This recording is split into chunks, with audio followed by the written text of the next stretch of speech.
Welcome back to Partnerships Unraveled, the podcast where we unravel the mysteries about partnerships and channel on a weekly basis. My name's Alex Whitford. I'm the VP of Revenue here at Channels. And this week, I'm very excited to welcome our special guest, Jessica. How are you doing?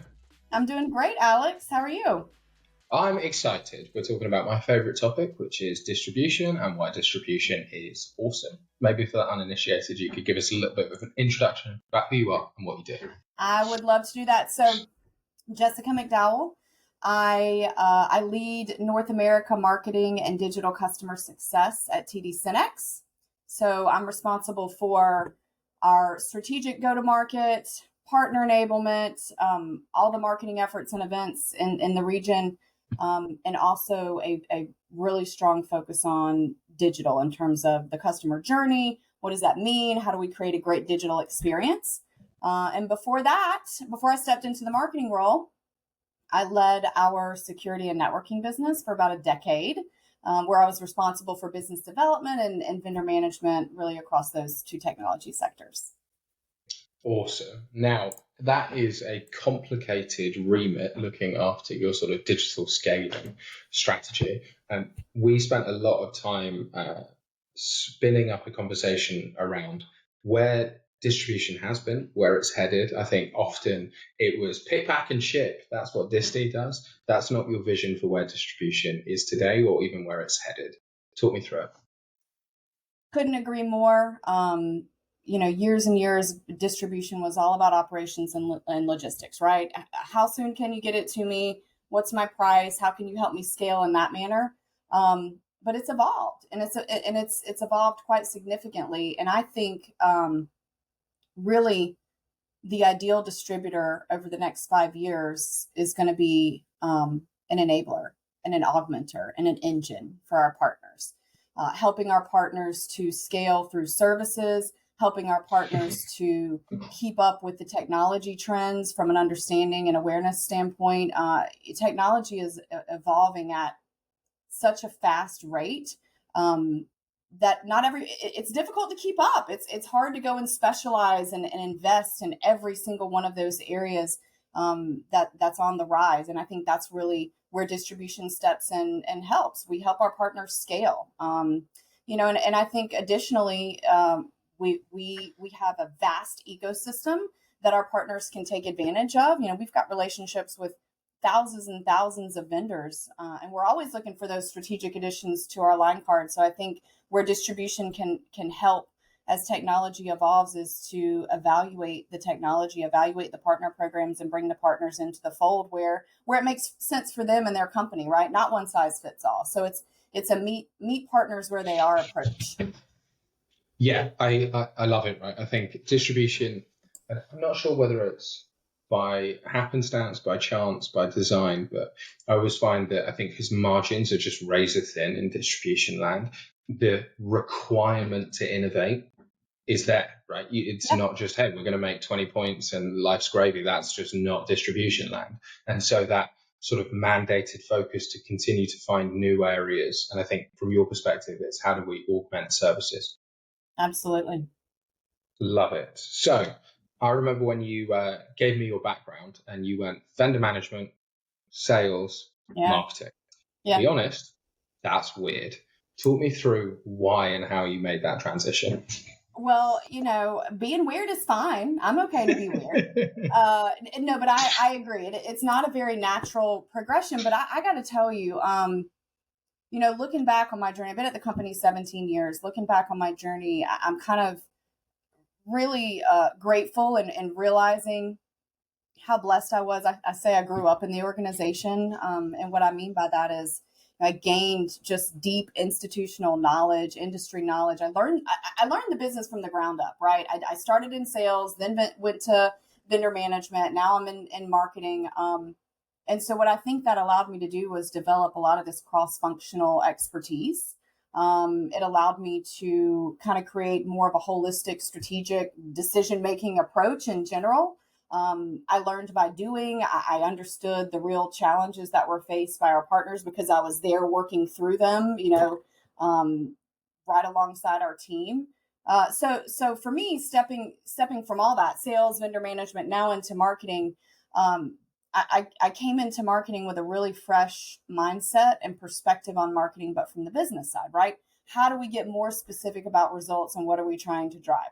How do we get more targeted in our approach? How do we make sure that we drive a measurable result for our vendors with every dollar invested? Because I was the one that had to answer to that, right? On the vendor management side, I was the one that was, really working closely with the vendors and making sure that we were able to deliver back an ROI, or we didn't invest in areas where we didn't feel like we could drive an ROI. So all of that to say, I think that I gained knowledge that I wouldn't have been able to gain otherwise without having, been deep into, the working norms and relationships in each one of those business segments. So So I think it's helped my approach in marketing, Alex. I do. yeah, I love it, right? I think I know plenty of marketers who wish they had more of that commercial vendor understanding, because it just is an extra set of data points to pull from. I can imagine there were also a few challenges, right? There's new language to speak, new team dynamics. Talk me through how some of the complexities that you had to navigate to land in that new environment. Well, I think a lot of it was just building. Yes, I had to learn all the acronyms and the tools and the measurements and just a different way to approach the business, right? But in the end, the outcome is the same, right? We're trying to drive margin and profit for ourselves and for our partners. I think from a challenges standpoint, it was, coming into a new team. I had been working in the security and networking business for the better part of a decade. That business, we grew it from 300 million to over, nearly $4 billion. So you're working closely alongside a team for years and years and years. And we have low turnover on that team. And so you really get to know people. So stepping into a new team, building that trust, really understanding the inner workings of the team and the dynamics and the skill sets and the strengths. That was the challenging part. But I will say I love that part of the job, right? I love being able to come in and determine how to set people up for success, how to set the business up for success, building on strength. So, I guess, the challenge is the fun part. I don't know. Is that weird? Is that weird too? No, that's the dream. Hey, it's all journey, right. not destination, right? That's the goal. It's funny because I manage a sales organization and I manage a marketing organization. My constant battle with managing salespeople is to get them to manage leading indicators more closely. The irony is to manage marketing people is to get them to manage and watch lagging indicators more, right? There's just, I don't know whether it's because that's the easier bit to control or whatever it is, but the two teams seem to work in complete sort of different methodologies. I know you have focused on driving that marketing team to be much more outcome based in terms of building strategy. Talk me through an example why that's so important, maybe why that's not so organic or natural for marketing organizations to focus on. Well, I think in the traditional sense of marketing, many people's heads go to mind share, right? Marketing is about driving mind share. It's about being present. It's about creating and elevating a perception about a brand or a product or whatever you're trying to drive. And while all that is true, I think anywhere, but certainly within distribution, I think that you have to have a multifaceted approach when it comes to anything specific that you're trying to drive. I'll give you an example. We had an opportunity recently come up with one of our vendor partners to onboard partners that were opened up to distribution, right? They weren't necessarily purchasing through distribution before, but we needed to really build a program to get those partners onboarded through distribution. So we created a multifaceted campaign, right? We had this wide net, but also a targeted approach. We did social media. We did advertising within our own systems. We leveraged My Shop, which is our white label storefront. We had personalized landing pages. But we also had a very targeted element of the campaign driven by data, right? Data that tells us, hey, when we call these partners, we need to focus on these things based on what they may have bought from us in the past or what segment that they focused on. We also had very deliberate incentives that we put together for not only our sales reps, but also the partners. So again, it's a mixture and multifaceted approach, wide and also very laser focused. And as a result, we drove millions of impressions on the wide net that we cast. We had hundreds of individual personalized partner touch points. And the campaign is still running, and so far we're at over $80 million in sales. So successful, and a great example of, we knew what the target was, we knew what we had to back into, and we took a multifaceted approach to get there. I love it. I think from my perspective, I've always been a salesperson by function, and marketing was this sort of thing that lived off in the corner that I didn't really understand. And Yeah. as I've grown my career, I think almost one-to-one, it's my understanding of marketing has improved. The bit that I see, especially in the channel, is that I think there's not enough marketing leaders who are channel leaders who come from that marketing background, because fundamentally the channel is an awareness game. It's a scalable game. It's a breadth game, which are all functions of not one-to-one sales, but one-to-many marketing. When you hear that, how do you think about that in the context of where yourself, your organization functions, and why is marketing underutilized in the channel and by partners specifically? I think it goes, you said you're a salesperson, and, I think when going back to how people view marketing in the traditional sense, partners are focused on sales. If I'm a partner, I'm focused on sales. And traditionally, sales have been driven through face-to-face interactions, events, meetings. I'm going and meeting with you in person.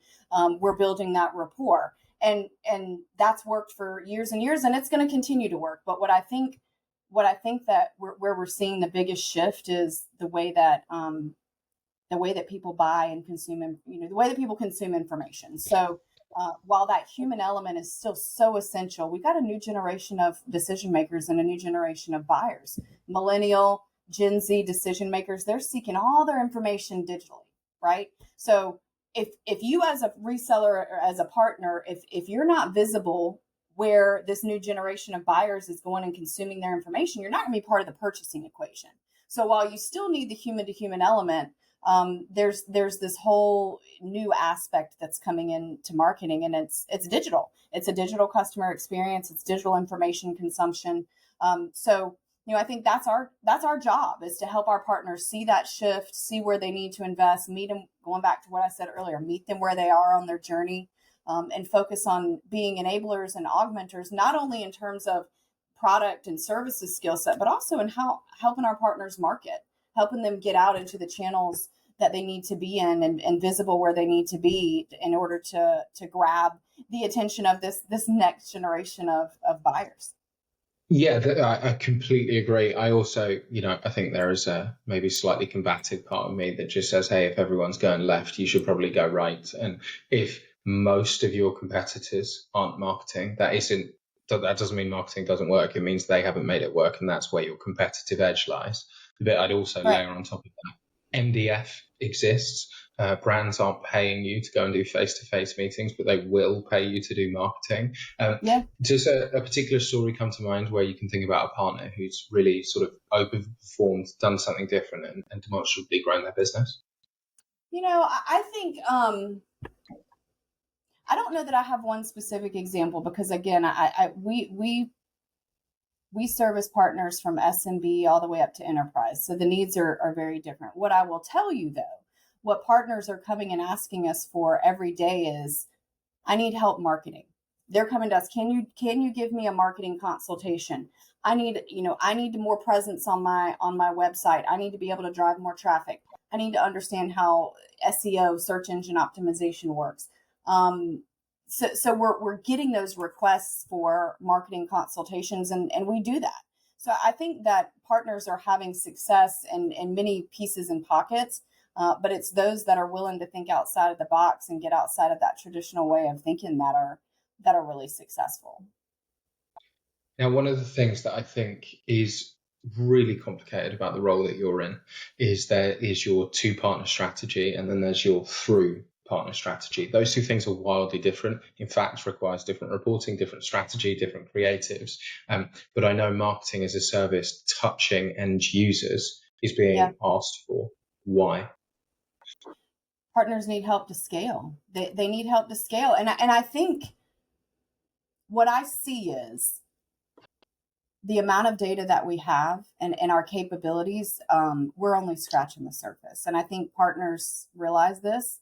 And I actually think that we have the ability to help partners manage their data better than they can. Now, that's not to say we can do everything better, but I think that's something where we can help our partners scale, because the partners that are buying a lot from us, that are interacting with us on a consistent basis, we've got data.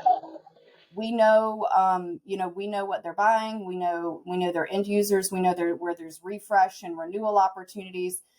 So we're able to help partners get a lens into that data and action it. And so I think that's what the partners are needing help with is how do I take my data and create an opportunity with it? And how can you help me organize it and create a go-to-market strategy around it? And so I think we wouldn't be having a podcast, I suppose, at this moment if I didn't mention AI. But I think TD SYNNEX is uniquely placed, right? AI is formed on data. And to me, marketing and AI are two peas in a pod, because it's generative understanding, it's mass creative workflow, it's hyper personalization at scale. Yeah. What's so special about your offering? Let our audience know and understand why TD SYNNEX and your sort of data lake is so important in terms of how you are able to support that SMB demand flow. Yeah, AI is pretty powerful, and I think we're learning something new about it every single day. And while I mentioned that we have an immense amount of data, that data is not going to do anything but sit there and collect dust if we don't have an engine that can create insights around the data. And we do. We've actually launched something called PACE, and it's a personalized engagement capability where we're able to look at partner data, right? Partner data and engage with those partners based on what the data says, based on where they are in their onboarding journey or where they are in their sales cycle. And that's been immensely successful. And the vision is to create that same type of interaction and engagement for our partners to be able to leverage for their end users. So that's the roadmap for us to be able to take all of that information, create actionable insights around it, create a way that our partners can engage with their end users in a very personalized way based on the data and based on the way that generative AI can help formulate a very customized strategy and engagement plan. Awesome. Well, I always want a highly customized engagement plan, which is why I cheat, not by using AI, but by using you. Jessica, we always ask our current guest to recommend our next guest. Who did you have in mind? I think that it would be a really fun conversation and an insightful conversation for you guys to talk to Monica White. Monica is the chief marketing officer at Broadcom. She's got great ideas. She's got a lot of energy. She's got a fresh view. I highly recommend her. Awesome. I'm excited to speak to Monica and Jessica. Thanks so much for sharing your wisdom. It's been awesome. Absolutely. Thank you for having me, Alex.